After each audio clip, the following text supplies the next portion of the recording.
teman-teman investor, pernah nggak sih Anda lihat satu saham yang kelihatannya, wah hancur banget, tapi di sisi lain ada aja orang yang bilang ini peluang emas. Hari ini kita akan coba jadi mentor Anda, kita akan bedah tuntas salah satu saham yang paling bikin heboh di bursa, PT Mega Power Makmur atau MPOW. Ini dia pertanyaan klasiknya. Apakah MPO ini sebetulnya berlian yang lagi kotor dan tersembunyi? Atau cuma jebakan Batman yang siap bikin kita boncos? Yuk kita cari jawabannya bareng-bareng dengan lihat datanya langsung.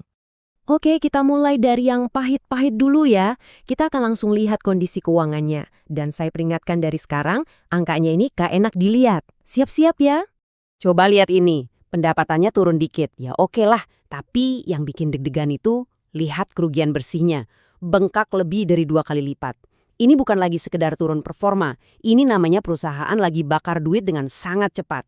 Ini adalah bendera merah pertama yang paling jelas. Nah, angka ini nih, minus 78%, ini yang paling bikin ngeri. Ini kan laba kotor. Gampangnya, ini tuh duit yang tersisa setelah ongkos produksi barangnya. Kalau di tahap ini aja udah anjlok parah banget, artinya ada masalah yang sangat mendasar di bisnis intinya. Ibaratnya belum bayar gaji, belum bayar listrik, udah tekor duluan, gawat kan? Sekarang kita coba bandingkan dengan teman-temannya di industri yang sama.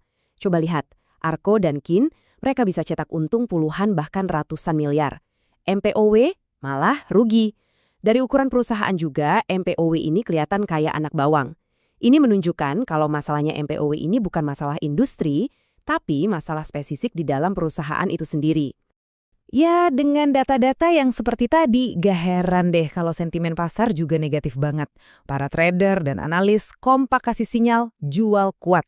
Sederhananya gini, pasar itu benci sama ketidakpastian. Dan untuk saat ini, MPO adalah definisi dari ketidakpastian itu sendiri. Oke, gambaran sejauh ini kelihatannya suram banget kan, bikin pengen kabur. Tapi tahan dulu. Di dunia investasi, seringkali di balik krisis terbesar, justru ada peluang terbesar. Sekarang, ayo kita ganti kacamata kita lihat kenapa ada beberapa investor yang justru optimis dan melihat potensi kenaikan yang luar biasa. Ini dia angka ajaibnya, 598%. Ada loh beberapa analisis fundamental yang bilang kalau nilai wajar saham ini sebetulnya bisa mencapai Rp655.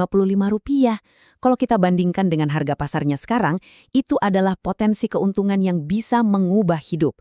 Tentu saja, ini bikin kita langsung bertanya, gimana caranya? Kok bisa? Potensi 598% itu bukan mimpi di siang bolong. Ada resepnya. Ada 3 kunci utama yang harus mereka lakukan. Hidupkan lagi aset lama, selesaikan proyek-proyek baru, dan yang paling penting, beresin struktur utang mereka.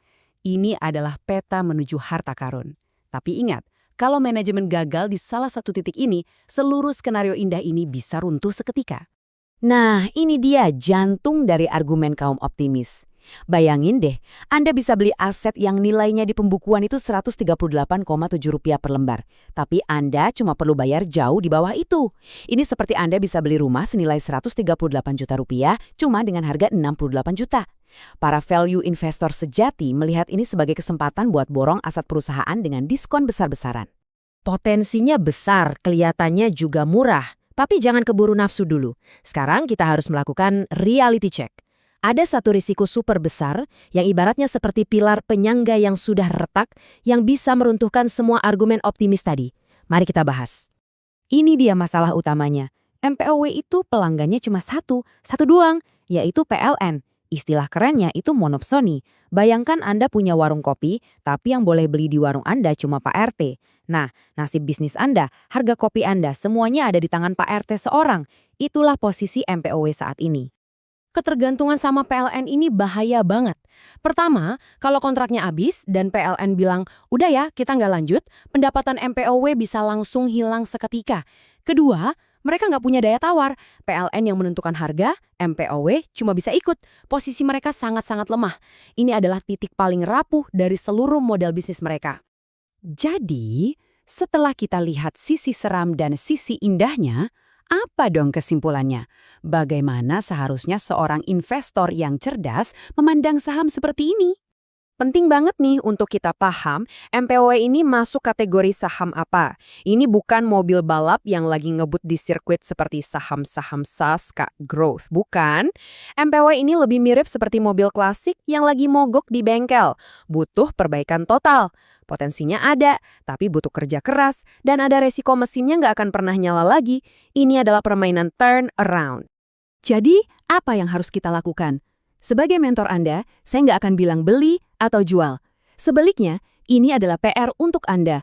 Pantau 3 hal ini. Hasil RUPS untuk melihat rencana mereka, kepastian pendanaan untuk proyek-proyek baru, dan bagaimana cara mereka menangani utang. Jawaban dari 3 hal ini akan memberitahu Anda apakah cerita pemulihan ini nyata atau cuma mimpi. Pada akhirnya, investasi di MPOW ini adalah sebuah pertaruhan pada kebangkitan perusahaan. Ini adalah permainan berisiko tinggi dengan potensi imbalan yang juga tinggi. Pertanyaannya sekarang bukan lagi apakah ini berlian atau jebakan, tapi pertanyaannya untuk Anda, apakah Anda punya nyali untuk memainkannya? Keputusan ada di tangan Anda.